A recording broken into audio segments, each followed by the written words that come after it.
Okay, good morning. Out here fooling around with this Dakota. Got the engine mounts pretty well made. That's them there. Motor sits right on top of it. Then there'll be one of these as an isolator. I'll cut that sleeve out of the center there, about 2/3 of it, so it'll give it room to crush. I'll put one on top of the mount too. That should alleviate a vibration. Where I chop this all out, we're going in here with this 1/2-inch bar. It'll set inside the frame here, like so. Be welded and plug welded in the front, 2 places, and then boxed in on the ends. So that should take care of any issues there. I don't know, all that cross member does that I can see, other than stiffening the nose, is those thread certs in there, that little bar, are your sway bar mounts. So I'm not saying that's not important, because I definitely want a sway bar. My favorite part about these trucks is the way they handle. They ride and handle extremely well. You drive one of these and drive a Ranger or S10, you'll get out and throw rocks at the Ranger and the S10. But they price these out of reach. I remember back in probably 2010, 2011, somewhere around there, I don't know, right towards the end of the Dakota, my son bought a new one, and we looked at them, and the prices for a Dakota 4-door, 4-wheel drive with a V8 in it, you could have bought a 1500 Dodge almost, similarly equipped. If you got one a little less fancy, you could buy a full-size Dodge 1500 for less than you could buy a Dakota. Well, you know, I don't know, unless you just wanted a small truck, that's kind of a no-brainer. Pay less and get more. So anyway, I think that's what happened to them. The reason they quit making them, they couldn't sell them because they were so expensive. But anyway, I've had S10s, Rangers, and lots of Dakotas. We used to use Rangers for road service vehicles, and they're a tough little unit. If you get a 4-cylinder 5-speed, there ain't nothing tougher. But of the 3, there's nothing that rides worse or drives worse than the Ranger compared to the S10 or the Dodge.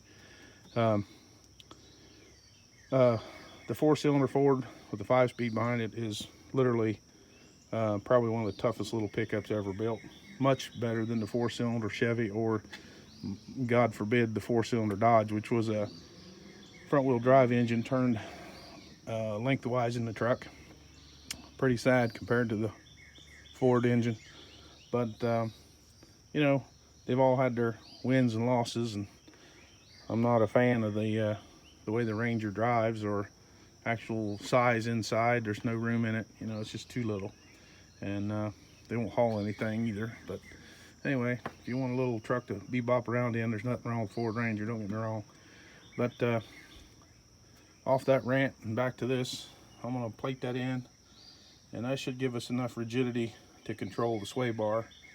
Don't plan on auto-crossing this thing, but I do want the thing, you know, back halfway right. So I'm going to plate that in with this 1/2-inch stuff, and that should, you know, I don't know if it's going to be as strong as it was, but it should be plenty strong, and the engine mounts will be fine.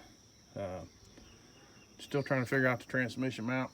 I might do away with the Mercedes mount and turn a GM transmission mount upside down, and I'll show you why. They got this weird angular mount. It basically bolts in with one stud.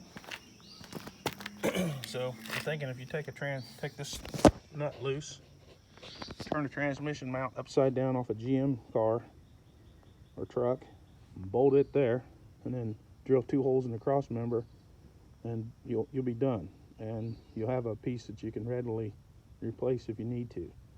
And it's approximately the same height as what this is going to be. So probably end up going that route. Probably get a new one for 20 bucks. Just, you know, go ahead and do away with that bull crap there. Like I said, this at an angle, this side's at an angle. You know, it'd be you'd have to fabricate something or try and hack up the old mount and be easier just to, and better, to put a GM truck mount there.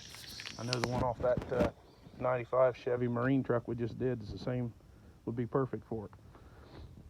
So that's probably the way we're going to go on that. The oil filter is going to be close in this truck, and I don't know if you can see it or not, but this engine bay, I talked about this before, is not center line. There's the center line. That hole is the center of the truck. Well, if you look straight up, that puts it about there. So this engine was already offset to the right. You tell people that and they look at you like you're freaking crazy, but this engine is probably going to be offset about probably an inch or so. I mean, I have to follow the tunnel of the truck, but the drive shaft tunnel is pretty tight in these things for a pickup truck. Got to figure out a way to do the mount for the carrier bearing.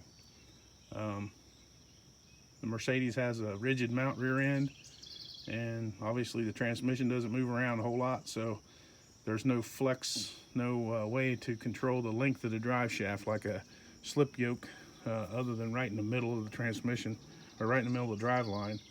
And it's not really designed, it doesn't look like, to do that continually. So might try it and see what happens. But anyway, that's an issue we're thinking about, and I think the exhaust is going to work. The shifter, we'll just have to fabricate something. Try and use the factory shifter if possible.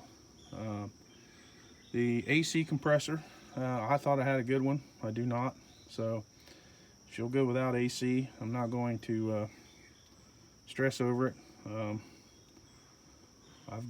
I've got a couple vehicles with AC, so if it's that hot, I'll drive something else. But anyway, I was wanting to try and make it work, but trying to get the Chrysler compressor on here was, you would have had to have a CNC degree in engineering and CNC machine and whatnot. It was a completely different way it mounted, and the way it would have bolted on, the lines would have had to all been made. It would have been probably cost more than this truck's worth.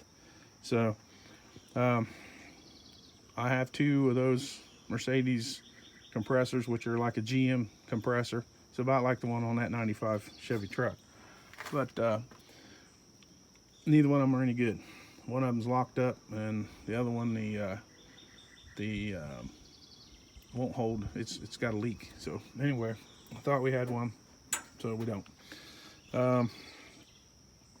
So the plan is to plate this up, try and get it plated today, and hopefully the next time the engine goes in it, we can bolt it down and call it good. I can make the transmission mount and all that without pulling the motor back out. So that's where we're at. Just trying to get a little something done. I got some family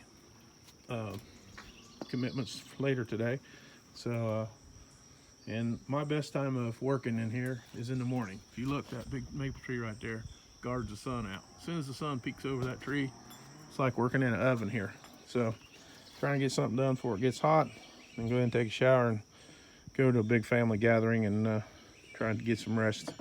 So thanks for watching, and hope everybody has a great Father's Day.